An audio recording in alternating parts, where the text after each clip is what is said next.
Hello everyone, and welcome to your Boulevard Passport. I'm Adrian. I'm Charles. And today, where are we going? Today we're going to the beautiful country of Sweden. I couldn't think of a place that I'd want to be more in the spring when all of this COVID mess is behind us. The land of the midnight sun, Adrian. And they love sailing and tennis, two of the Boulevard Club's preferred activities. All right, mine too. Today we're going to go over some exercises, but of course, before we begin, we got to get warmed up. So let's go through a warm-up. We're going to start with a squat and reach. So to just go down to the floor, keep right here is descend as high or as low as you're comfortable with, or whatever your body allows. If you can touch the floor, great. If your knees don't allow it, that's okay. Just go as low as you can go and stretch. Let's go for 4 more. And 4, big stretch, and down. And 3, 2 more. And 2, and 1. Next we're going to do what's called a runner stride. So we're going to go into a lunge position. So one leg forward, one leg back, doesn't matter which one. Whichever leg is in front, I want you to use the other arm and bring it to the floor. Then reach for the ceiling and stretch for the sky. And then put your hand back down and switch legs. And same thing. So here, whichever leg is down, other arm is on the ground. Stretch for the sky. And come back up. Let's go for 2 more each way. So down and stretch. Excellent. Other side. So down, palm to the floor, stretch to the sky, and come up. 1 more each way. Down and stretch. And last one. And down.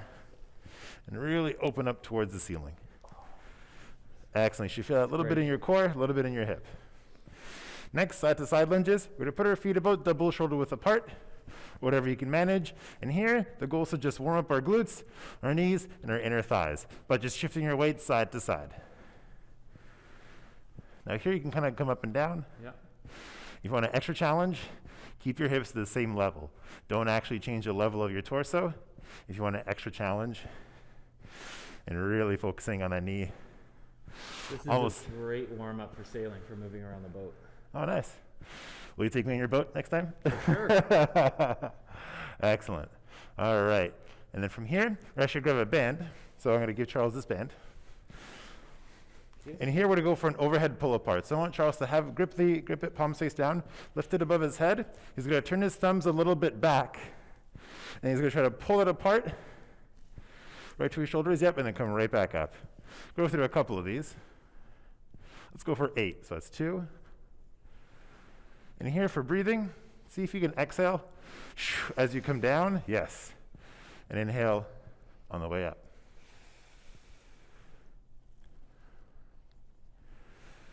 Excellent. Let's go for 3 more. And 3, trying to release. Feel that between the shoulder blades. Yeah, I could definitely feel it. Behind the lats. Lats, shoulder blades, this is great. And 1 more.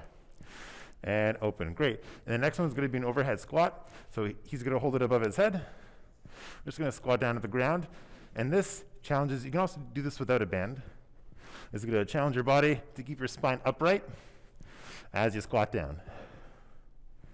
So breathing in as you come in, exhale as you come up. Let's go for 3 more. So 3, reaching down, 2, and push, and 1 more, and reach, and up. Perfect. All right. Now our body's all mobilized. We're going to go through some band motions. So I'm going to grab one end of that. Just the one side. Perfect. Yep. And so here for these banded workouts, if you don't have a partner to work out with, or if you're social distancing from other people, you can use any kind of structure, a post, a fence, something that's sturdy that could bear weight. So the first one we're going to do is chops. I'm going to act as a load bearing. Charles is going to do the active work. So here, we're going to chop from high to low. So I'm going to hold it up here. Charles is going to use his arms mostly. He's going to chop across his body. Perfect. Let's go for 8 away. So actually 8 aside. So that's 3. So 4 more. And the focus here should be in the arms, not in the core. You'll feel tension in the core as you stabilize. But the focus is in the arms. Okay. Perfect. Then from here, now we're going to chop from low to high. So I'm going to go down. And then Charles is going to go from the side of his hip to then above his other shoulder. Excellent. And same thing here. So I'm acting at just a stationary hold, but you can use any kind of structure, a fence, a post. Whatever works for you. Let's go for 4 more. If you want to exhale as you bring it up, inhale in the recovery. Let's try 2 more. Excellent. Last thing you can do is kneeling. So this one's actually going to change your base. It's going to cause your core to have to work a little harder. Okay. So you're in the same thing. We're going to try just basically twisting just through the arms, keeping his hips square. Yeah. Trying to keep the hips square while his arms do the majority of the work. You're going to feel tension building your core. If you're doing this as a partner, your partner who's holding it has got to use their core to maintain that stability. So you're actually going to feel it there too. Let's go for 4 more. So 4. 3, 2 more. Perfect. Now we're going to show you those 3 on the other side. Okay. Just so you get the form. So let's switch over here. Yeah, this is really great, this series, for any sheeting or steering. And we're going to start from high to low. Correct? Yeah. And here we're going for 8. And today we're going to show you 1 set, but you can go for as many or as little as you like. Even better if you're actually going to chop wood, a great activity. That's functional and yeah, very, very good for pulling lines, halyards, any overhead stuff. So now we'll go down. So now we're going to start in a low Low to position. high. Yeah. And this movement makes me think about pulling up a spinnaker halyard or hoisting something quickly that's sort of low on the mast or low on the deck. We got 4 more. And just 2 more. Excellent. There we go. And the last one here is kneeling. So here, I'm going to hold it just out, and Charles is going to chop across. And I like this challenge. I can feel it change. As you said, changing my base sort of changes how I'm stabilizing through my core. Mm-hmm. I'm sure on the waves. Like, it's pretty windy right now, actually. I can't imagine your base shifting as the boat shifts under your feet, right? Yeah. Yeah, there are days where you want to be as low as possible in the boat. And 1 more. And There we are. excellent. So those are called chops. Now we're going to do twists. They're going to look similar. We're actually going to try to focus on a different muscle group. So this is where our arms are actually going to stay stationary and our core is going to do the majority of the work. Okay. So our arms are going to basically stay in front of our chest almost the whole time as if they're kind of anchored straight out. And so we can start kneeling. It's great. So here, and so Charles is going to try to turn down through his waist. So his knees are planted and his hips and waist are going to turn, but his arms are actually going to stay straight. So here you actually want to feel it in what's called your transverse abdominis. For those that don't know their anatomy, your gut. You're just going to feel it right in the stomach. We're going to go for 3 more. So again, the focus here is your arms are actually straight in front of your chest. So as you turn, your arms still stay in front of your chest the whole time. So it forces you to use your waist. Perfect. And from here, now we're going to try alternating positions. So I'm going to start standing. And from here, Charles is going to actually just hold this out in front of his chest the whole time. Mm-hmm. And he's going to go from a standing position to a kneeling position, and then back up to a standing position. He's going to get up on one side 5 times, and then 5 times on the other. So he's using his right side to come up. So he's going to go for 3 more on that side. Now if you want to make it harder, you simply go further away. Attention. Right, and same thing at home. If you're attaching this to some kind of structure, walking away makes it a lot harder. So he's going to come up on his left. Oh, that's a tough switch. And so for some people, one side may be a lot harder than the other, depending on, again, what you're used to, what your activities are. If you're, for example, if you use different sports, like if you're an avid golfer, one side will feel a lot easier here than the other. Yeah, 1 more. And 1 Perfect. more of those on the left. Yeah. And now we're going to switch sides. So we're going to do twists on the other side now. And so here we're going to do twist kneeling. So here, having your base down, arms in front, and Charles is going to just chop across. And same thing here. He's going to start focusing on his waist, not in his arms. It's tempting to use your arms like in the chops, but here we do want to use our waist as much as we can. So those arms stay in front of your chest. We're going to turn through our waist, through our stomach. Let's go for 3 more. So we're going for 8, but of course you can go for as many or as little as you like.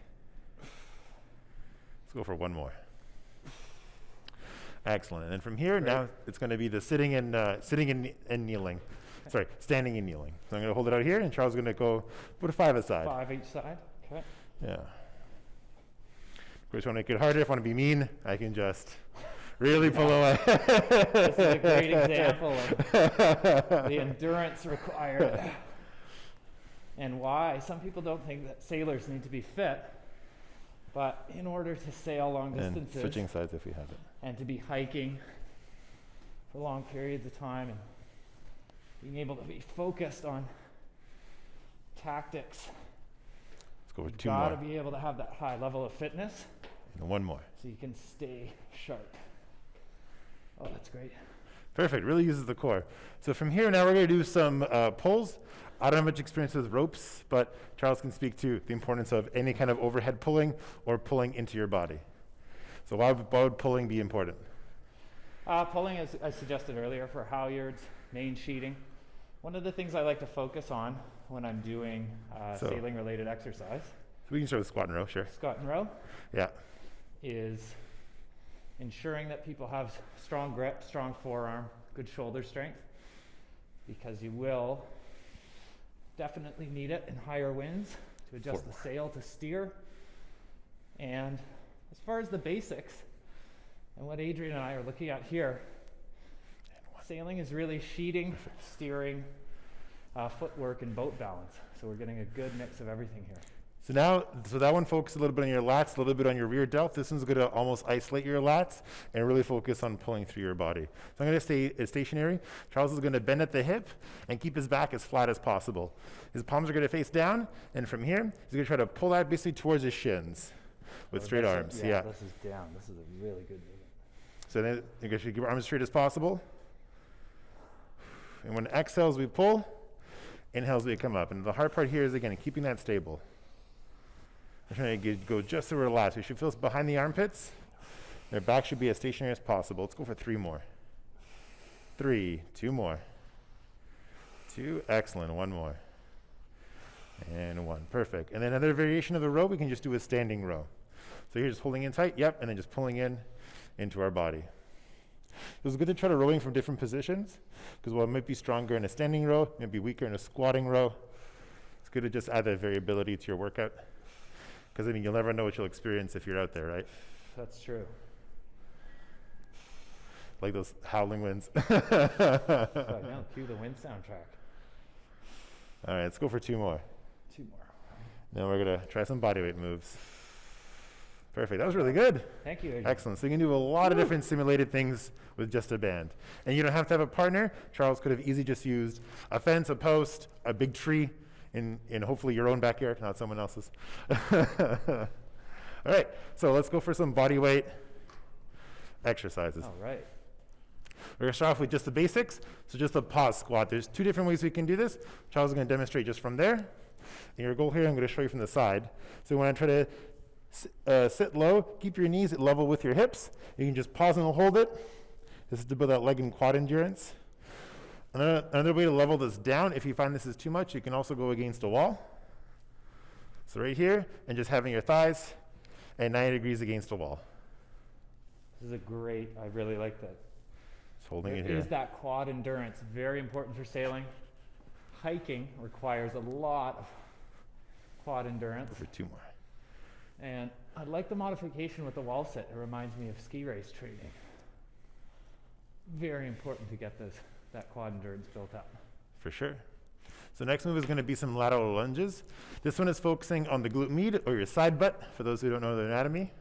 And from here, our goal is to shift our weight onto one leg and sink our knee above our ankle and then push on the side of our hip to your center line. Then from here, switch sides. So down here, push from the side of the hip to your center and back down the other side. So that's 3. We're going to go for 8 aside. That's 4. So inhale as you come in, exhale as you come up. And key part here is try to keep your shoulders and hips square. Remember to breathe. It's definitely good to try to alternate. Teaches your body how to balance, again, from a different base. Make sure that each leg is individually strong.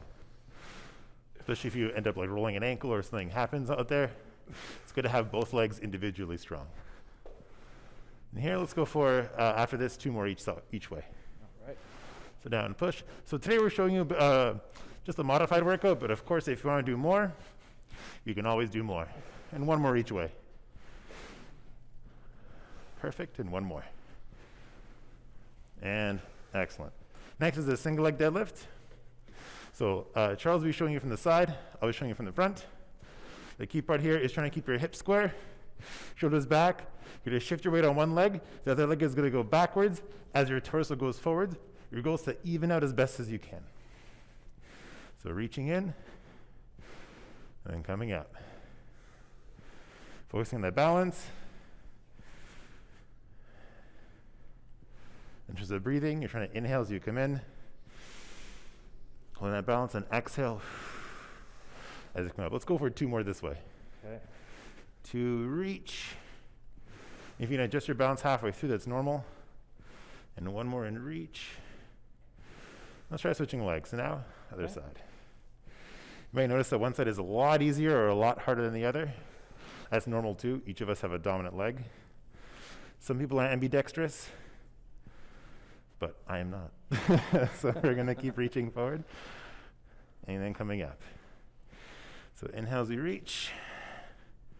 Let's go for 1 more. So we're going for 5 aside, but of course, if you want to do more at home, feel free to do as many as you like. Next, we're going to do a side plank and twist. There's 3 modifications we can do. We're going to start from the wrist, then go from the elbow, and then try from the elbow and knee. So let's go for 3 twists each way. Okay. So 3 twists from just your wrist. So reaching in, exhale as you reach up, inhale as you reach in. So 2 more, 2, and reach, and 1, and reach. From here, I'm going to show you a second level from the elbow. So reaching out on your elbow, past the armpit, and 1. Reaching in, and 2. Breathing in, and 3. And last variation is from the knee. So this one's the lowest impact. So reaching in, so 3, and open, 2, open, and 1, and open. Perfect. Let's try those on the other side. So here, wrist, so 3 each way. So you choose whatever modification works for you. So coming up, and reaching in, and open, and in, and open. Last one here, and reach. Now, from the elbow. And up, down, twist, reach, twist. 1 more. And up. Last one here from the knee. And 3 here. Starting 3, 2, and 1. 2. Last one here, and 3. All right, we're almost there. All right. So last move is plank and taps, but we're going to tap our shoulders. Something I want you to focus on is really that single arm shoulder stability.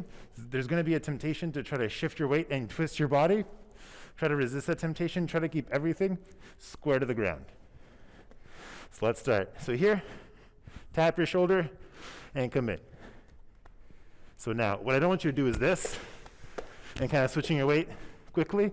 I want you to focus on that control. Come down. Tap. Come down. Let's go for about 3 more each way. So 3. And 3. You're going to focus on that control. 2. 2. And 1 more each way. 1. And 1. You're going to work on that single arm stability. And so that's all the moves we have for today. That's a lot. So we did everything for a single set, but if you want a greater challenge or if you want to repeat these, feel free to do them as many times as you like. They'll all benefit in any kind of sailing or water sport. So can you tell me a fun fact about Sweden? Well, the fun fact about Sweden, well, we were talking about Vikings and sailing and the beautiful archipelago. The Stockholm archipelago, or Stockholm as a city, if you haven't been there, you definitely need to go. It's a series of beautiful islands. It's an extremely old city. Oh. And one of my favorite attractions there is a museum called the Vasa Museum, and it's dedicated to a 17th century ship that actually sunk in Stockholm Harbor. And it was, I believe the museum was opened in the mid-90s or early 90s. It's an absolute can't miss when you go to Stockholm. Absolutely. So what was the name of that museum one more time? The Vasa Museum. Okay, I'll be sure to check it out. All right, thank you everyone so much. And we hope you have a fabulous day. Enjoy your virtual tour of the world.